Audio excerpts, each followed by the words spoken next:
Andy, get your thoughts on that once again, sort of a step forward and two back again, wasn't it? Yeah, it sums up our season, I think, at the moment. Embarrassed, because I said the first 5 minutes will determine how you get on in this game, and I thought the first 5 minutes they dominated us. We got back in the game, to be fair. For the next 20 minutes we played some really good stuff, and when you like that you need to score, and we didn't.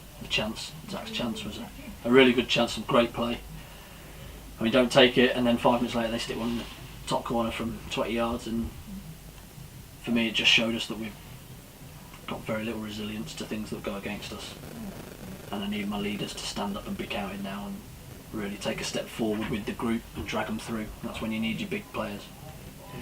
Well, like you say, early on you did pass the ball around quite well. There were some nice kind of little passages of play, but like you said, once the goal went in, heads sort of seemed to drop a little bit as well. Yeah, but just because we were on top, and it seems like it's almost another one of those. Do you know what I mean? At home we're not getting the rub of the green at the minute, with a few decisions and a few just things that happen in games. It's not falling our way, but you can't blame that. You've got to have enough about you to stop them. You know, we've conceded 9 goals in the last 3 games. It's nowhere near good enough for what we need to be, you know, and what we want to be, and that's not just back 4 goalkeepers. That's everybody. We need to stick together and grind out some results, because I feel like we're always going to score. We haven't done today, but I feel like we've always got goals in us, but we just can't keep the ball out of our net at the moment.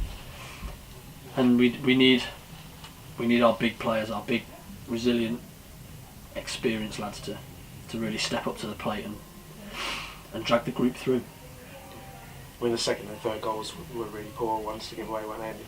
Certainly the second one, it happened a few times this season now where you've sort of been on the attack and our ball into the box. They deal with it and they counter on us. We're not set, or we don't seem set, and they break out. The ball breaks for them, and it's a shot that goes across the face of the goal, and they tap it in. And yeah, it's just very similar to a couple of other goals that have happened actually recently, like you said. We've just got to be set. We've got to, when the ball's at the other end of the pitch, you have to make sure that you're locked onto your men and you stop it at source rather than chasing back. And yeah, I just felt that we played with the ball, but we played in the wrong areas today. We played a lot of times in our half and kept the ball, and they're happy with that. Do you know what I mean? I felt we had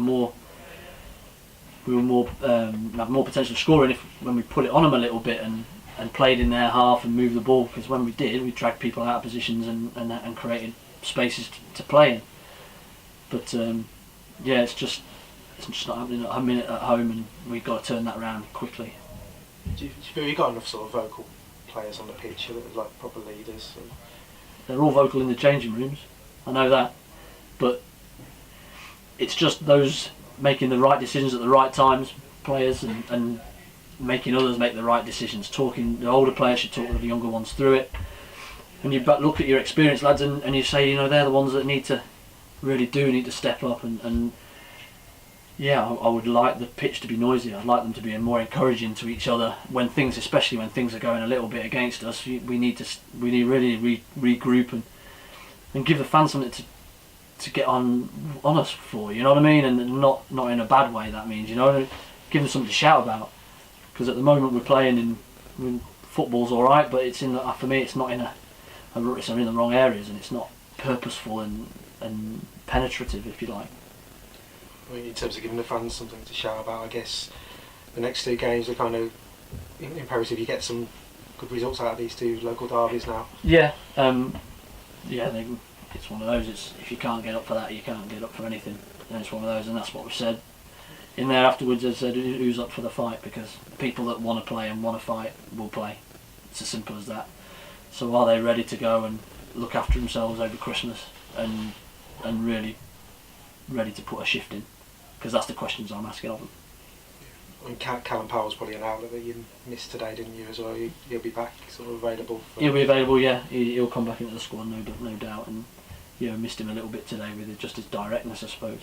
Yeah, I mean, they haven't had a great game either today. I mean, it's been a tough one for them. It's going to be 2 teams who are desperate for the sort of points. Yeah, well, our away form's better than our home form, so I'll take the away one first. And yeah, but like you said right at the start, we've won a great win at Bradford, against a really good team, and then we come at home to Leamington, and no disrespect, they're struggling to stay in the league, and they've bullied us. They've bullied us all over the pitch, and I just didn't expect that. Any other injuries to report? No, I think everybody's okay, and not sure anybody will be back either for Tuesday.